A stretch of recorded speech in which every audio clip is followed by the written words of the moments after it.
Una vez alcanzada entonces la hipótesis silábica como un primer paso dentro del proceso por poner en relación el mundo de lo sonoro con el mundo de lo gráfico en el aprendizaje de la lengua escrita, dijimos que empezaba una serie de conflictos que están vinculados a las escrituras silábicas, ¿sí? Es lo que se conoce en la teoría como la desestabilización de estas escrituras silábicas, porque de la forma en que funcionan nuestros sistemas de escritura hay que ir más allá de la sílaba para llegar a la... La hipótesis silábica tiene problemas inherentes. Por un lado, genera una contradicción entre el control que permite anticipar cuántas sílabas tiene algo en lo oral y la cantidad de letras que son necesarias en la escritura. ¿Se acuerdan que había una cantidad mínima para que algo fuera interpretable que generalmente era de 3 letras? ¿Cómo hacemos entonces en el caso de los monosílabos? Eh, un monosílabo debería llevar una única letra, siguiendo el esquema de razonamiento de esta hipótesis silábica. Sin embargo, sabemos que una letra no es suficiente para que una escritura diga algo. Pero además se genera permanentemente una contradicción entre la interpretación silábica y las escrituras que hacen los adultos en el ambiente. Siempre le van a sobrar letras a las escrituras convencionales o de los adultos si vos intentás solamente leer una sílaba por cada una de las letras. Y finalmente también cuando los chicos empiezan a estabilizar, como vimos en los ejemplos anteriores, las correspondencias entre las letras y los sonidos, y entonces se estabilizan, empiezan por las vocales generalmente, ¿no? ¿Cómo hacemos en palabras que tienen sílabas con sonidos similares? Por ejemplo, manzana o ananá. No se pueden escribir 3 A juntas. Recuerdan, según el principio de variedad interna que los chicos ya habían construido. Bueno, en la misma escritura que analizamos en el video anterior, podemos tomar este caso de la escritura de 2 cabezas. Fíjense, 2 es el caso de una palabra monosilábica, es una única sílaba. ¿Con cuántas letras escribo una sílaba? Con una, pero una letra no es suficiente. Esta hipótesis este problema, digamos, parece estar jugando con la hipótesis silábica y es lo que parece generar que estos chicos prácticamente logren escribir la palabra completa. La hipótesis de Ferreiro, el análisis teórico que hace Ferreiro nos permite hipotetizar que los niños encuentran primero el sonido vocálico, pero es la insatisfacción por escribir una palabra con una única letra lo que los obliga a volver a analizar y escuchar, por decir así, la S y agregarla.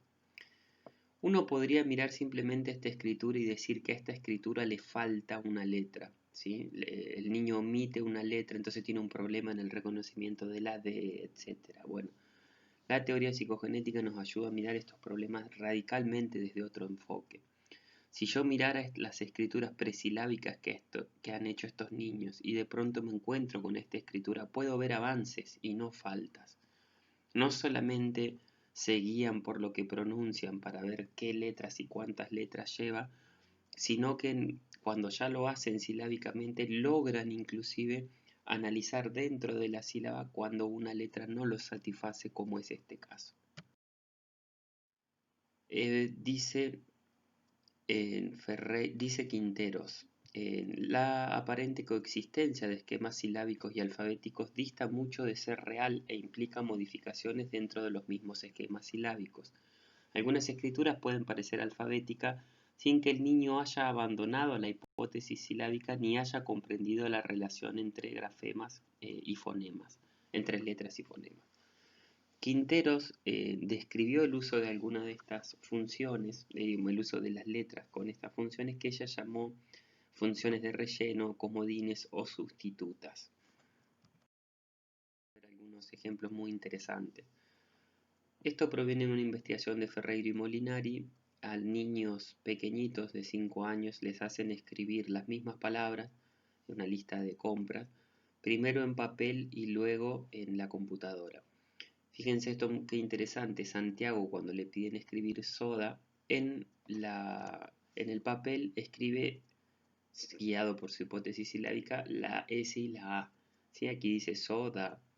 Y en la computadora escribe soda, solamente que con las letras que no usó anteriormente. Esto no lo hacen en simultáneo, no lo hacen en momentos distintos.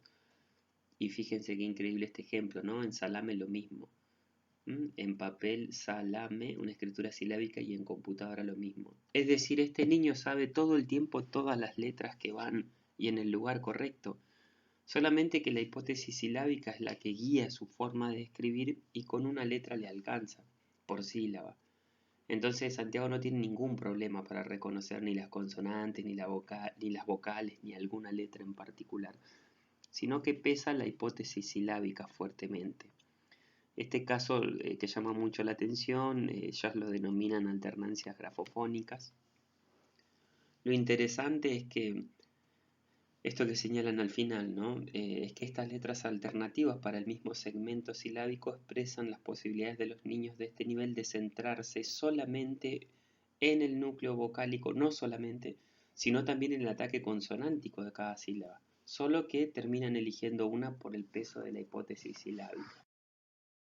Fíjense esta, que es una receta de helado hecha por niños de primer grado.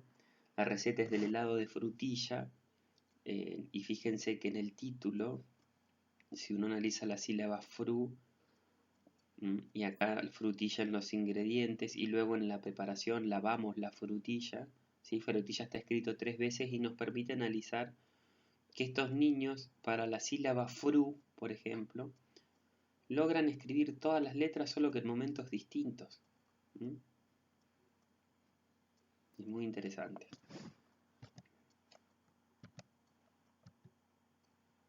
Están todas las distintos momentos. Otro fenómeno interesante que analizó Ferreiro es lo que ella llama el desorden con pertinencia. Este registro es muy lindo. Camila, una niña de jardín, mientras escribe fiesta y va tachando, esto es lo que dice, ¿no? Esta es su primer producción. Dice con F, escribe esto y lo lee así. Fiesta, dice. Me falta la S. Vuelve un segundo intento. Fies, y dice, me falta la I. Tercer intento. Inserta la I, fíjense que acá, ¿no? Y dice, fie, no, tengo que sacar la E, porque no le suena la E.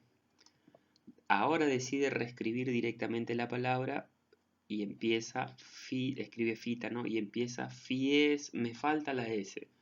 Pone la S, pero fíjense acá.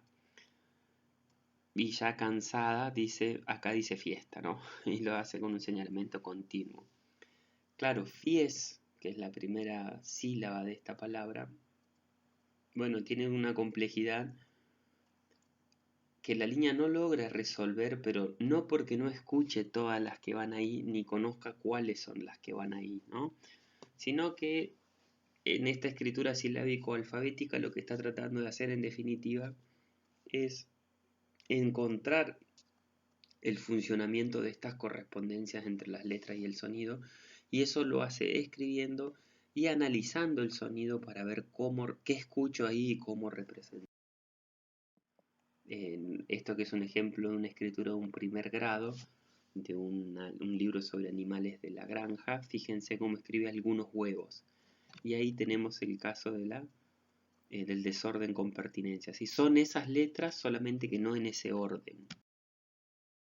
Y otra cosa muy interesante que muestran las autoras en sus investigaciones es que se instala un patrón gráfico consonante vocal que es el más común en la lengua española. Entonces fíjense, este niño José de 7 años que ya escribe alfabéticamente y bien, cuando encuentra este tipo de sílabas como par, no concibe que una consonante vaya sola, entonces agrega una vocal, pero no la lee. Acá dice barco, fíjense en golpe, perla, ¿sí? Agrega una E a la, ¿sí? Tarde, acá también la D no está bien escrita, pero lo interesante es ver cómo cada una de las consonantes va acompañada de una vocal. Fíjense en grasa, ¿no? El problema acá no se situaría, dice Ferreiro, al nivel de la identificación de los fonemas, sino que es un problema estrictamente gráfico. Una consonante solita no puede ir. Estas cosas. Si nos fijamos en esta producción de niños de primer grado que están jugando una especie de lotería y registrando sus animales, vemos que el niño escribe panda como esta serie panada, ¿sí? Que en esta primera sílaba, que sería la sílaba de pan, realiza una representación nuevamente de consonante. Dice Ferreiro, es para comprender la escritura tal como la practicamos que es preciso descubrir que lo que la escritura llama palabras no se refiere únicamente a segmentos aislables en la emisión, claro, porque los artículos, las preposiciones y las conjunciones tienen que entrar en la definición de palabra, aunque en sí mismo no quieran decir nada, ¿sí? Es para comprender cómo funciona la escritura en la sociedad que las segmentaciones de la palabra van más allá de la sílaba y deben ubicarse en un nivel abstracto que es el del fonema, ¿sí? Que es muchas veces impronunciable, ¿sí?